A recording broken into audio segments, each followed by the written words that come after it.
Jai राधे Jai कृष्ण Jai Vrindavan Hare Rasika Krishna, caros estudantes do curso de Introdução e Formação em Bhakti Yoga, vamos então seguir no módulo 3, a última aula, a aula número 5. O tema é impersonalismo. Existem duas escolas tradicionais, escolas espiritualistas reconhecidas na Índia, conhecidas como impersonalista e personalista, ou a escola Vaishnava personalista ou a Mayavada impersonalista. Porque um transcendentalista é conhecido como impersonalista. O impersonalismo é muito comum aqui no Ocidente, no estrito senso da palavra, é alguém que compreendeu o Brahman. Todos e tudo é espírito, mas ainda não compreendeu a presença da verdade absoluta como pessoa ou como Paramatma, né? Deus localizado em todos os seres. Às vezes o impersonalista é conhecido como Mayavadi, ou aquele que vê apenas Maya. Tudo para ele é Maya, neti, ele nega tudo. Ele percebe que tudo é falso, o estado absoluto de existência, não há percepção de nenhuma forma, tudo é relativo. Então nós, os seres vivos e tudo mais, somos parte ou unos com o absoluto. Por quê? Não existe nada à parte ou separado do absoluto. Os impersonalistas concluem, né, que todos nós somos Deus. E o Sr. Chaitanya, por causa disso, ele aconselhou que os seus seguidores não se associassem, evitassem, né, esses Mayavadis, por serem ofensores. As entidades vivas, elas são, na verdade, unas em qualidade e diferentes em quantidade. Atintya Beda Abeda Tattva. Essa é a filosofia do Sr. Chaitanya, dentro da nossa escola de Bhakti. Quem sempre vê todas as entidades vivas como centelhas espirituais iguais ao Senhor em qualidade, torna-se o maior conhecedor das coisas. E nada pode ser ilusão ou ansiedade para esta pessoa. Então esse mantra, né, as palavras mais importantes, a palavra mais importante é Ekatvam Anupashyata, e indica que a pessoa deve ver a unidade de todas as entidades vivas. Ou seja, todos nós somos centelhas, como num fogo, né, centelhas do fogo, do Todo Supremo. E possuímos quase 80% das qualidades que se sabe que o todo possui. Então, quantitativamente, nós não somos iguais ao Senhor Supremo. As qualidades estão presentes porque a entidade viva também é divina. Ela é uma parte diminuta, uma parte integrante de todo o Supremo. Então temos o exemplo, claro, né, da quantidade de sal presente numa gota d'água do oceano. Então a gente pode comparar, né, o grande oceano, o oceano completo, apesar do sal estar presente na gota d'água e ter a mesma composição química de todo o sal presente no oceano, ainda assim a gota d'água não é o oceano. Ou seja, se o ser vivo individual fosse igual ao Senhor Supremo, tanto qualitativa quanto quantitativamente, não haveria, por exemplo, a possibilidade de nós, seres vivos, sermos influenciados pela energia material. Ou seja, na aula anterior nós já comentamos que nenhum ser vivo, nem mesmo os deuses, os poderosos deuses como Shiva, Brahma, Indra, eles não podem superar o Ser Supremo, em nenhum aspecto. E que dirá nós? Por isso a palavra Ekatvam não significa que o ser vivo seja igual ao Senhor Supremo. Assim, igual sob todos os aspectos. Num sentido mais amplo, né, a palavra Ekatvam indica um interesse comum. Assim como numa família, o interesse de todos os irmãos, pai, filhos, primos, o interesse deve ser o mesmo. Numa comunidade como Nova Gokula, numa nação, o interesse nacional deve ser o mesmo. Embora existam cidadãos individuais diferentes em todas as comunidades. Então, como todas as entidades vivas são membros da mesma família cósmica, né, a família do universo material, do planeta Terra, o celestial ou o espiritual, o interesse dos seres vivos não são diferentes dos interesses do Senhor Supremo. Por isso a palavra Ekatvam, ela serve para identificar o interesse ou o propósito comum. Por exemplo, mais um exemplo, né? Existe um ensaio sobre a unidade dos muçulmanos. Também pode existir uma teoria da unidade dos mundos dos negros, a unidade das mulheres, a unidade dos LGBTs. Porém, deve existir um conceito absoluto que une todas as unidades relativas ou transitórias. Então, esse conceito da unidade de interesse de todas as almas, nós podemos encontrar claramente, né, na palavra Ekatvam, ou seja, todo ser vivo é filho do Ser Supremo. Como se afirma na Gita 7.5, né, todas as criaturas vivas deste universo, inclusive os pássaros, os répteis, as formigas, os seres aquáticos, os seres inanimados, como as árvores, né, e as plantas, são todas emanações, né, da potência marginal do Ser Supremo. Ou seja, todos os seres pertencem à família do Ser Supremo. Não existe conflito de interesse, ou seja, o universo é livre de etnias, né? Mamai Vanchodiva Loke. Outro ponto, né? Segundo os impersonalistas, este mundo é falso. Ou seja, o mundo não é falso, porém ele é temporário. O que dizer então, né, de Bhagavad Gita, Krishna confirma dizendo, o que dizer então de brahmanas puros, devotos e santos régios, reis santos, né? Assim como vindo a este mundo impermanente e infeliz, adora-me. Bhagavad Gita 9.33. Então, esse texto afirma claramente que Anityam Asukam Lokam. Lokam, esse mundo é Asukam e Anitam. É um mundo temporário e cheio de problemas. Por um tempo ele não existe, mas ele sempre vem a existir. Ao passo que no mundo espiritual existe de fato como inúmeras variedades e as almas liberadas que vão para lá mantêm sua individualidade. Esse é o texto do capítulo 14, texto número 2. Ou seja, se a verdade absoluta fosse amorfa, sem forma, ele não poderia ser do todo completo e viver no mundo completo. O Isha Upanishad, na invocação, confirma isso. Om Purnamada Purnamidam Purnat Purnam Mudachyate Purnasya Purnadaya Purnameva Vashishyate. Deus, a pessoa suprema, é perfeito e completo. Sendo completamente perfeito, tudo o que emana dele, como, por exemplo, este mundo fenomenal, é perfeitamente equipado como todos completos. Tudo o que é produzido pelo todo completo também é completo em si mesmo, porque ele é o todo completo, muito embora tantas unidades completas emanem dele, ele permanece em equilíbrio completo. Apesar de se expandir em muitas entidades vivas, muitos seres, ele não perde o seu poder ou sua individualidade. Ou seja, este texto do Isha Upanishad enfatiza a palavra Purnam várias vezes. Purnam quer dizer o todo completo. O todo completo deve conter tudo o que está dentro do limite de nossa experiência, o que ultrapassa a nossa experiência também. Caso contrário, ele não pode ser completo, ok? Ou seja, é impossível ele ser impersonalista, ele pode ser impessoal, mas também tem de ser pessoal, porque senão ele seria incompleto.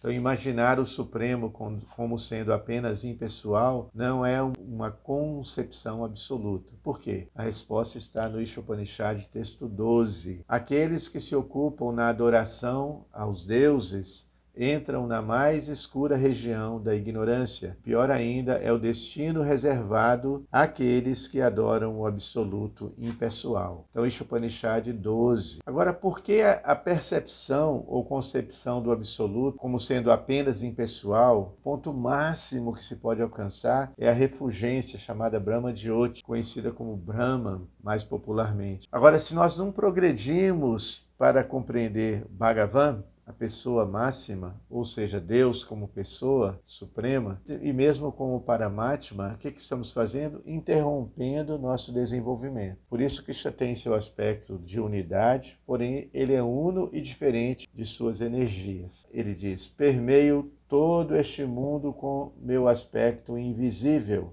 Todos os seres situam-se em mim, não me situo neles. Bhagavad Gita 9:4. Um exemplo que Prabhupada dá é sobre um rei, um exemplo simples, né? Um rei lidera seu governo, que é apenas uma manifestação de sua energia.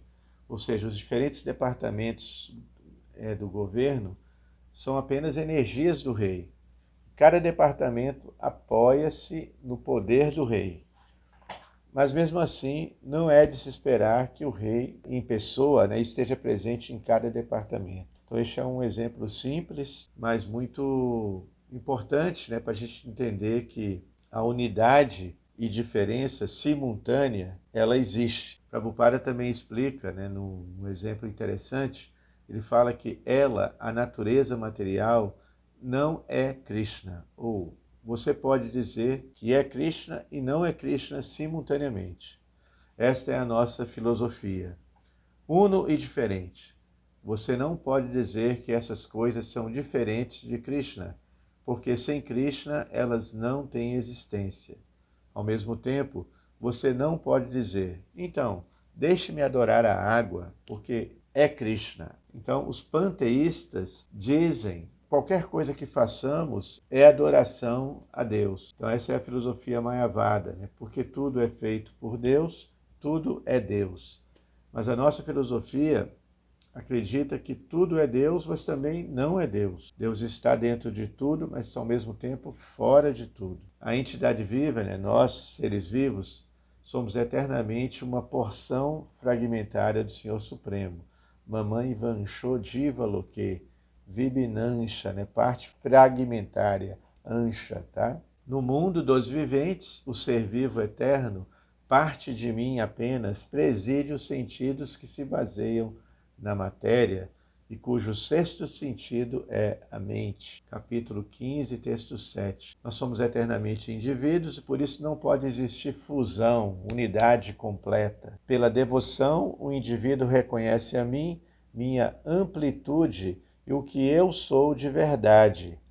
Por conhecer-me de verdade, ele logo retorna a mim. Bhagavad Gita 18:55. Então, os impersonalistas, em geral, dão o exemplo do rio que corre para o oceano e se funde nele. É um exemplo maravilhoso, pode até trazer felicidade ao conceito impersonalista, mas como um ser aquático que vive no oceano, o personalista conserva sua individualidade pessoal, ou seja, quando mergulhamos bem fundo, encontramos muitas entidades vivas no oceano. Isso também acontece quando o impersonalista se funde no Brahman. Ele permanece com a sua individualidade no Brahman e pensa em entrar no mundo espiritual, mas ele é impedido de entrar, porque ele nega Padam Padam Yadvi Padam Natesham, porque ele negou os pés de lótus de Krishna, a personalidade de Krishna. Então a gente pode dar um outro exemplo, por exemplo, dos pássaros verdes, que tem muito aqui em Nova Gokula, os psitacídeos, né, os papagaios, os periquitos maracanãs, eles podem se fundir dentro de uma árvore e as folhas das árvores se confundem, né, com os periquitos. Aí nós podemos dizer, os periquitos se fundiram na árvore. Porém, sabemos que cada maritaca individual, né, ela permanece ali individualmente. Como figura de linguagem, a gente pode dizer que se fundiu, mas na essência não há fusão. Então a fusão no Brahman Jyoti é a meta última, né, dos impersonalistas, mas como a região do Brahman é sem atividade, não satisfaz a alma plenamente, e as almas fundidas no Brahman, elas têm de cair, ok? Não encontramos afirmação na Gita sobre a morada eterna no Brahman. Krishna elogia e inclui os impersonalistas nesse rol, né, de espiritualistas esforçados, avançados, mas ele não deixa de alertar que a fusão no Brahman é temporária. E ele diz, aquele que assim conhece de verdade meu nascimento e meus feitos divinos, minha pessoa como Bhagavan, né, jamais renasce ao deixar o corpo, senão que vem a mim, Arjuna. Esse é o capítulo 4, texto 9 da Gita. Então o Brahman Jyoti, ou a luz, tá, divina, é simplesmente uma cobertura ofuscante que tampa, né? que impede a realização completa da verdade absoluta. Por isso que o texto 15 do Ishopanishad diz: ó meu Senhor, sustentador de tudo que vive, o teu rosto verdadeiro está coberto por sua refulgência deslumbrante. Por favor, remove essa cobertura e manifesta-te a teu devoto puro. Essa é a oração do Ishopanishad, revelando, né, que o devoto ele não se contenta com o aspecto impessoal do absoluto. Mas, infelizmente, né, os impersonalistas, eles pensam em si mesmos como sendo Deus. Ou seja, essa é a última armadilha, né, o último truque da ilusão do mundo, de Maya, tá? O ápice do egotismo. Né? Então, vamos concluindo. Tá? Primeiro, de acordo com a Gita, a alma sempre tem sua individualidade. Natu evaham jatu nasam, natuan neme janadipa. Esse é o capítulo 2. Jamais eu não existi, ou tu, ou estes governantes do povo, tampouco deixaremos de existir em algum momento. Para enfatizar a individualidade da alma, Krishna faz nem depois do encarne a gente vai deixar de existir, nem na próxima encarnação. Também Katha Upanishad diz: Nityo Nityanam, Chetanas Chetananam, Ikobahuram, Yo Vidadhati Kamam. Tam Atmaistam Yenu Pashyanti Diras, Tesham Shanti Shashwati, Netaresham. Katha Upanishad 2.2.13. Muito lindo esse texto, que fala que há aquele que é a realidade eterna entre todos os eternos, a única entidade verdadeiramente consciente entre todos os conscientes, e que, embora não dual, realiza os desejos de todos. A paz eterna pertence aos sábios, que o percebem dentro de si mesmo, não aos outros. Tá? Terceiro ponto: todos os caminhos não levam ao mesmo destino. A gente fala, toda religião, toda espiritualidade leva ao mesmo destino. Não. Sendo honesto, né, o Ishopanishad explica: está declarado que se obtém um resultado adorando a suprema causa de todas as causas, e outro resultado é obtido adorando o que não é supremo. Tudo isso foi falado pelas autoridades imperturbáveis, que deram sobre este assunto uma explicação clara. Ishopanishad 13. Concluindo, o ponto 4, tá? O personalismo e o impersonalismo são diferentes aspectos da mesma divindade. Brahmeti Paramatmeti, Bhagavan iti Shabdyate. Bhagavad Gita 7.8, Krishna fala: Rasoham apsukauteya, sou o sabor da água, rasa, a luz da lua e do sol, Prabhasmishashi Surya, Pranava, sou o som dos Vedas, sou a bravura, a habilidade no homem. 5. Concluindo, o impersonalista é refutado pela Gita. No 7.7, Krishna fala: não há nada mais além de mim, Dhananjaya. Tudo isso repousa em mim como pérolas num cordão. Mataparatarananyati. Aqueles que se aproximam de Krishna de uma maneira impessoal também são tratados de forma recíproca, ou seja, vemos aqui uma coisa que me impressiona, finalizando, é o inclusivismo de Krishna. Ele fala: como quer que alguém se aproxime de mim, eu o aceito dessa maneira. Os seres humanos seguem absolutamente meu caminho, Partha. Capítulo 4, texto 11. Ok? Dá assim, muita vontade de fazer um estudo, principalmente dentro desse aspecto que é conflitante, né? Que às vezes os devotos falam com preconceito, os estudantes da Bhagavad Gita de Prabhupada às vezes falam com muito preconceito diante dos impersonalistas, porque também no Pranama do nosso mestre Prabhupada se diz Nirvishesha Shunyavadi Paschatyadeshatariri. Prabhupada, um dos objetivos dele vir para o Ocidente foi combater o impersonalismo, a filosofia impersonalista que ofende Krishna. Imagine alguém dizer para nós, para você que está me ouvindo, você não existe, você é um mito, a sua personalidade é ilusória, o mundo que você vive é irreal. Isso pode ser considerado uma grande ofensa, e que dirá essa fala, essa ofensa dirigida diretamente ao Senhor Supremo, que tem esse trabalho, né, de criar tanta variedade de pensamentos, personalidades e conceitos, essa variedade que torna o mundo tão belo,